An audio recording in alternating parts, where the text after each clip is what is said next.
الله السميع العليم من الشيطان اللعين الرجيم. بسم الله الرحمن الرحيم.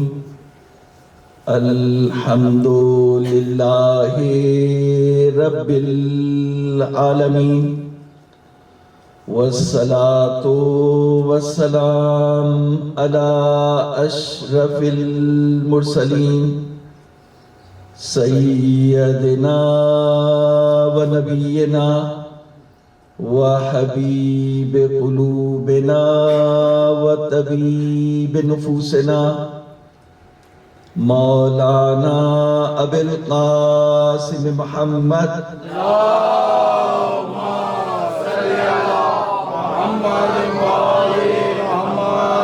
وعلى أهل بيته الطيبين الطاهرين الغر الميامين الهداة المهديين سيما بقية الله في الأرضين، واللعن الدائم على أعدائهم أجمعين. فقد قال الله تبارك وتعالى في محكم كتابه: اهدنا الصراط المستقيم. صلوات اللهم صل على محمد. تھوڑا سا آگے آ جائیں تو تھوڑا سا آپ آگے اور آ سکتے ہیں، وہ پیچھے بیٹھنے والے بھی آرام سے ایک اور مرتبہ صلوات ہدیہ کریں.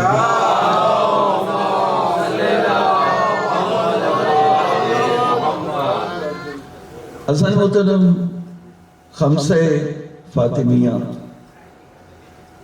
بی بی فاطمہ زہرا سلام اللہ علیہا کے حوالے سے 5 مجلسوں کا یہاں انعقاد کیا گیا، اور عمران بھائی کی خواہش یہ ہے کہ بی بی کے خطبے کے حوالے سے بھی بات ہو، جو انشاءاللہ ہوگی.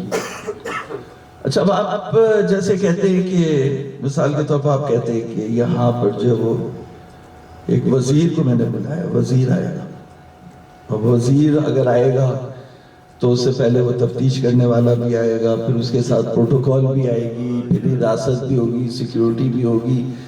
تو جب بات کرتے ہیں کہ بی بی فاطمہ کی بات جب کی جاتی ہے تو یہ دیکھنا پڑے گا کہ فاطمہ کس کے ساتھ ہیں، تو اہل بیت کس کے ساتھ ہیں. تو اہل بیت قرآن کے ساتھ ہیں. یہ ہمارا تصور ہے کہ قرآن الگ ہے اور اہل بیت الگ ہیں، لیکن سرکار نے یہ فرمایا تھا کہ قرآن اور اہل بیت ساتھ ساتھ ہیں. صلوات ہدیہ کریں محمد علیہ.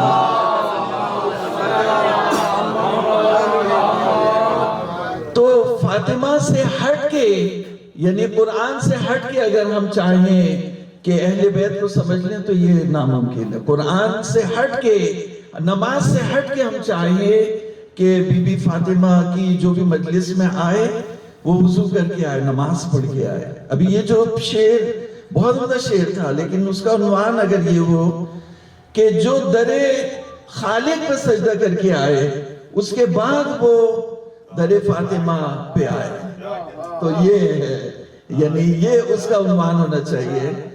اور جو بات ہے وہ تو 100% ہم اس سے اتفاق کرتے ہیں. صلوات پڑھ دو محمد علیہ.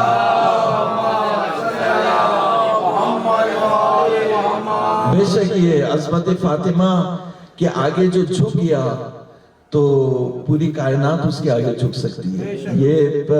یہ دیکھیں آپ کے، میں جب یہ مجلسیں میں نے پڑھنے کا ارادہ کیا تو میں یہ سوچ رہا تھا کہ بی بی روتی تھی اور گریا کرتی تھی پورا دن، اور پوری رات گریا کرتی تھی. تو میں یہ سوچ رہا تھا کہ لوگوں کو بڑی الرجی ہوتی تھی بی بی کے رونے سے، برداشت نہیں ہوتا تھا بی بی کا رونا. تو مدینے والوں نے یہ پیغام دیا